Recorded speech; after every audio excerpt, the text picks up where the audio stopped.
Halo semuanya, kita sering mendengar istilah grup dalam kehidupan sehari-hari, seperti grup musik atau grup chat di ponsel kita. Namun, dalam struktur aljabar, sebuah grup memiliki pengertian yang jauh lebih dalam. Sebuah grup bukan sekedar kumpulan objek atau angka biasa. Ia adalah sebuah sistem matematika yang terdiri dari sebuah himpunan dan satu operasi benar yang mengikatnya. Yang membuatnya istimewa adalah konsistensi aturannya, di mana sebuah himpunan hanya bisa disebut grup jika ia memenuhi 4 syarat.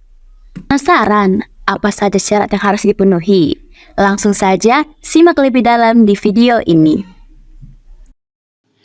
Suatu himpunan tak kosong G yang telah dilengkapi dengan operasi biner bintang.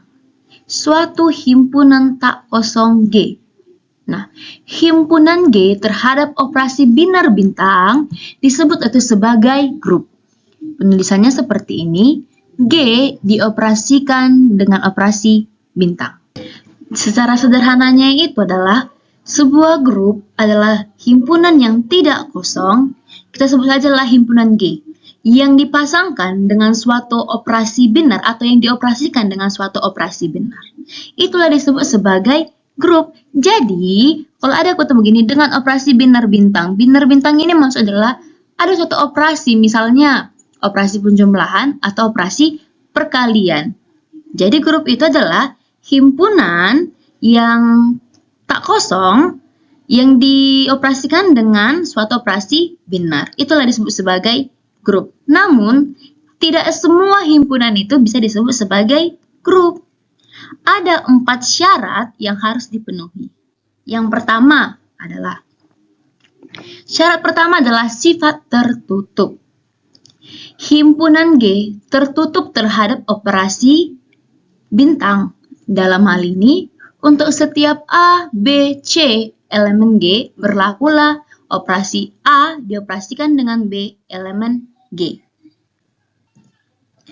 Artinya adalah, jika kita mengambil dua angkotan sebarang, misal A dan si B ini, kita mengambil dua angkotan sembarang dari himpunan G, maka jika kita operasikan dia, akan menghasilkan anggota dari si himpunan G. Jika kita operasikan A dioperasikan dengan B, maka akan menghasilkan himpunan si G itu, atau merupakan anggota dari himpunan G. Itulah dia yang disebut sebagai sifat yang tertutup. Masuk kita yang kedua, yaitu syarat yang kedua adalah sifat asosiatif. Operasi bintang memenuhi hukum asosiatif. Dalam hal ini, untuk semua A, B, C elemen G, berlakulah dia A dioperasikan dengan B dioperasikan dengan C sama dengan A dioperasikan dengan B dioperasikan dengan C. Artinya adalah, dalam operasi ini, urutan pengelompokan pengerjaan itu tidak akan mengubah hasil akhirnya. Jadi, jika kita mengambil sembarang A, B, dan C, dan kita operasikan dia, maka hasilnya itu akan tetap sama nilainya, baik pengerjaan di ruas kiri ini, atau pengerjaan di ruas kanan, dia akan sama. Itulah disebut sebagai hukum asosiatif. Sekarang kita masuk syarat yang ketiga. Syarat yang ketiga ini adalah adanya elemen identitas. Adanya elemen identitas. Dalam hal ini, terdapat suatu E, elemen dari G. E ini adalah identitas. Ini merupakan simbol dari identitas. Sedemikian sehingga A dioperasikan dengan E sama dengan E dioperasikan dengan A sama dengan A untuk semua A elemen G. Artinya adalah, jika ada anggota manapun dioperasikan dengan identitas atau E, maka hasilnya adalah anggota itu sendiri, tidak berubah dia. Nah, kita ambil contoh ya. Identitas dari penjumlahan itu adalah 0. Dalam penjumlahan, identitas itu adalah 0. Misal, kita ambil sembarang dari si A ini. Misal, dalam bilangan bulat, kita ambil 1. 1 Nah, karena tadi dia operasinya adalah penjumlahan, maka bintang ini akan menjadi 1 ditambah dengan 0 sama dengan 1. Anggota itu sendiri. 1 tambah 0 sama dengan 1. Pas kan? Dia akan menghasilkan anggota itu sendiri. Nah, syarat yang terakhir adalah adanya elemen inverse. Dalam hal ini, setiap A elemen G terdapat suatu D elemen G. Sedemikian sehingga jika A dioperasikan dengan D sama dengan D dioperasikan dengan A menghasilkan sama dengan E. Ingat ya kembali, E itu adalah identitas. Jadi jika suatu anggota dioperasikan dengan inverse-nya, maka mereka akan menghasilkan elemen identitas. Misal nih kita menggunakan identitas dari si penjumlahan. Misal kita ambil bilangannya 3. 3 ditambah berapa agar menghasilkan 0? Berarti 3 ditambah dengan minus 3. Karena 3 tambah minus 3 sama dengan 0. Jadi, inverse dari A ini adalah A pangkat minus 1 atau A inverse. Inverse dari 3 adalah minus 3. Itu maksudnya. Kesimpulan yang bisa kita ambil dari 4 syarat ini adalah jika sebuah himpunan dan operasinya berhasil memenuhi keempat syarat ini, yang dimana tertutup, asosiatif, identitas, adanya inverse-nya, maka disebutlah itu sebagai grup. Nah, di sini ada lagi dikatakan, jika operasi biner bintang pada suatu grup memenuhi hukum komutatif, dalam hal ini, jika A dioperasikan dengan B sama dengan B dioperasikan dengan A. Untuk setiap A, B, dan C elemen G. Nah, jika memenuhi sampai ke 5 syarat ini, maka disebut itu sebagai grup komutatif atau grup abelian. Nah, kalau tadi memenuhi 4 syarat disebutlah grup. Kalau memenuhi 5 syarat, hukum komutatif ini disebut itu sebagai grup komutatif atau grup abelian. Supaya kamu lebih paham mengenai materi grup dalam struktur aljabar, mari kita ke latihan soalnya. Nah, himpunan bilangan bulat Z terhadap operasi penjumlahan apakah sebuah grup? Jadi pertanyaannya ini adalah, apakah himpunan bilangan bulat Z terhadap operasi penjumlahan adalah sebuah grup? Untuk menyatakan dia sebagai sebuah grup, berarti harus memenuhi 4 syarat yang tadi yang kita pelajari tadi, di mana ada tertutup, asosiatif, identitas, dan inverse. Kalau keempat itu sudah dipenuhi, maka disebutlah dia sebagai grup. Mari kita kerjakan. Nah, pertama yaitu sifat tertutup. Sifat tertutup menyatakan bahwa jika A dan B yang merupakan bagian atau anggota dari bilangan bulat itu, maka A tambah B adalah elemen bilangan Z atau anggota dari bilangan Z. Tadi kan dibilang pada operasi penjumlahan. Jadi, jika kita mengambil 2 bilangan bulat sembarang nih, yang A sama B-nya ini, bisa kita ambil 2 bilangan sembarang, lalu kita jumlahkan, maka hasilnya itu harus merupakan anggota dari si bilangan bulat tadi.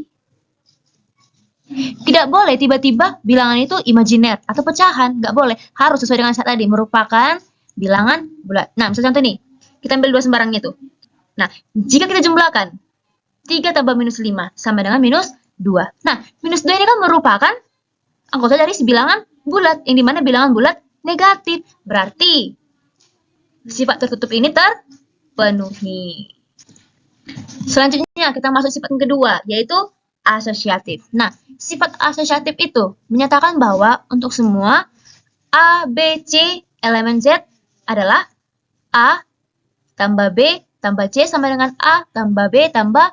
Nah ini mengenai soal pengelompokan. Maksudnya adalah jika ruas kiri ini kita jumlahkan, maka hasilnya harus sama dengan ruas yang di kanan. Tetapi hasilnya ini harus merupakan bilangan bulat. Itu dia sifat asosiatif. Misal nih, kita ambil bilangan contoh. Si A-nya itu adalah 2. Misal nih, B-nya itu adalah 3. Si C-nya adalah si C-nya ini adalah 4. Nah, kita masukkan dia ke sifat asosiatif ini. Nah, misal 2 dan 3 kita kelompokkan. 2 tambah 3 tambah 4 sama dengan. Nah, sekarang jadi 3 dan 4 yang dikelompokkan. 2 tambah 3 tambah 4. Nah, hasilnya apakah sama? Coba kita jumlahkan. 2 tambah 3, 5. Tambah 4, 2. Nah, ini kelompoknya ini. 3 tambah 4, 7.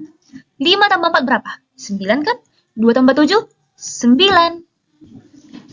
Nah, karena ruas kiri itu menghasilkan nilai yang sama dengan ruas kanan, maka sifat asosiatif ini terpenuhi. Karena dia menghasilkan juga bilangan bulat itu. Berarti sifat yang asosiatif terpenuhi. Kita masuk sifat yang ketiga. Mari kita lihat. Identitas. Nah, di sini himpunan itu harus memiliki elemen identitas 0. Sehingga untuk setiap A elemen Z. Maksudnya adalah, kenapa dibilang identitas 0? Tadi kan terhadap operasi penjumlahan. Dalam operasi penjumlahan, identitasnya itu adalah 0. Maka, bilangan apapun yang jika dijumlahkan dengan identitas akan menghasilkan bilangan itu lagi, tidak mengubah bilangan apapun. Nah, misal nih, A tambah 0 sama dengan 0 tambah A sama dengan A. Dia menghasilkan bilangan itu sendiri. Misal nih, kita ambil contoh. Misal, nilai A-nya kita ambil 2. 2 ditambahkan dengan identitas atau 0 sama dengan 0 tambah 2 sama dengan 2. Inilah maksud tadi, bilangan apapun yang jika dijumlahkan dengan identitasnya akan menghasilkan bilangan itu sendiri tanpa mengubah bilangannya. Ini dia. Berarti dari sini sifat identitasnya itu terpenuhi. Sekarang kita masuk sifat yang terakhir. Sifat yang terakhir adalah inverse. Jadi, setiap elemen A, elemen Z harus memiliki inverse B, elemen Z. Sehingga A tambah B sama dengan B tambah A sama dengan 0. Maksudnya adalah, setiap anggota itu harus punya inverse. Inverse itu adalah lawan yang kalau dijumlahkan dengan dirinya sendiri, hasilnya jadi 0. 0 ini lagi ya, 0 ini identitasnya. Dia harus menghasilkan 0. Contoh nih, inverse dari 5 adalah minus 5. Kenapa? Karena saat dijumlahkan 5 tambah dengan minus 5 sama dengan 0. Gitu dia maksudnya. Jadi, inverse dari 5 ini adalah minus 5. Dan dia menghasilkan identitas, yaitu 0. Maka sifat inverse ini terpenuhi.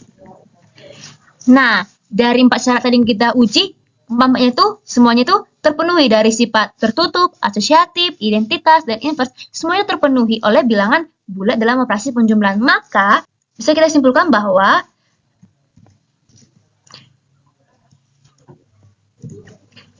bilangan bulat dengan operasi penjumlahan adalah merupakan sebuah grup.